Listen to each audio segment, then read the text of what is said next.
بسم اللہ الرحمن الرحیم نحمده ونصلی علی رسوله الکریم اما بعد فاعوذ باللہ من الشیطان الرجیم بسم اللہ الرحمن الرحیم قال النبی صلی اللہ علیہ وسلم القرآن حجت لک او علیک او کما قال علیہ الصلاۃ والسلام۔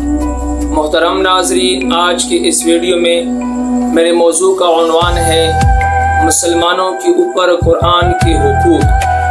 حدیث شریف میں آتا ہے کہ قرآن یا تو تیری حق میں گواہی دے گا، یعنی تیرے لیے حجت ہے، یا تیرے خلاف حجت ہے، یعنی تیرے حق میں یا گواہی دے گا یا تیرے خلاف گواہی دے گا۔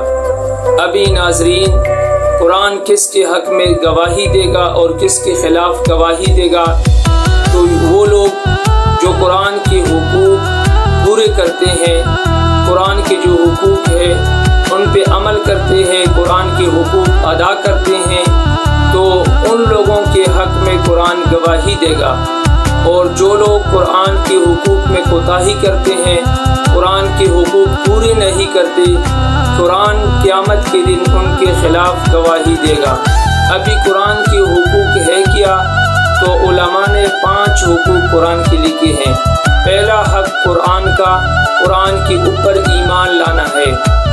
دوسرا حق قرآن کا، قرآن کی تلاوت کرنا، یعنی قرآن کے حروف یاد کرنا اور حروف کو صحیح طریقے سے صحیح تلفظ کو ادا کرنا۔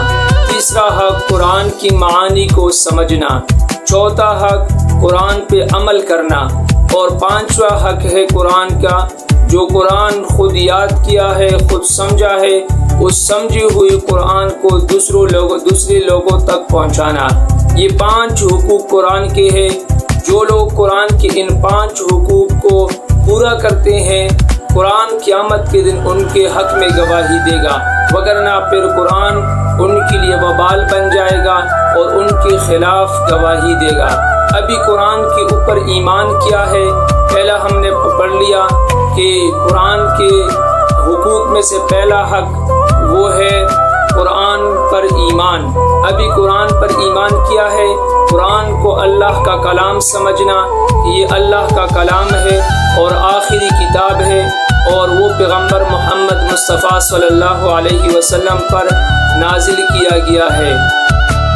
دوسرا حق قرآن کا، قرآن کو صحیح تلفظ کے ساتھ پڑھنا، اس کی تلاوت کرنا، قرآن کو تجوید کے ساتھ پڑھنا، جیسا کہ علماء نے کچھ قواعد ضوابط منضبط کی ہے، ان کو یاد کرنا اور اسی کے مطابق قرآن کو پڑھنا، یہ قرآن کا حق ہے۔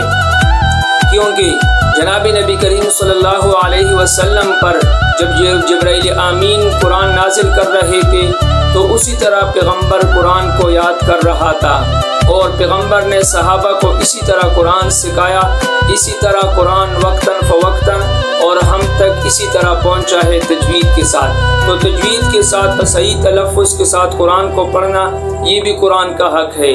تیسرا حق قرآن کا، قرآن کی معانی کو سمجھنا۔ محترم ناظرین، یہ قرآن کا انتہائی اہم چیز، جو اہم بات ہے، وہ ہے قرآن کی معانی کو سمجھنا۔ اسی ایک اہم پیغام کو اور اسی اہم خط کو، ایک اہم کتاب کو سمجھنے کے لیے انشاءاللہ تعالی عزیز میں روزانہ آپ لوگوں کو ایک آیت کا ترجمہ اور اس ترجمے کے ساتھ مختصر تفسیر، ہر لفظ کا ہر بحرف ترجمہ انشاءاللہ کروں گا۔ آپ لوگ اس کو یاد کریں اور قرآن کو سمجھے، پڑھے، سمجھے اور اس پہ عمل کرے۔ آپ لوگوں سے اجازت چاہتا ہوں۔ السلام علیکم ورحمۃ اللہ وبرکاتہ۔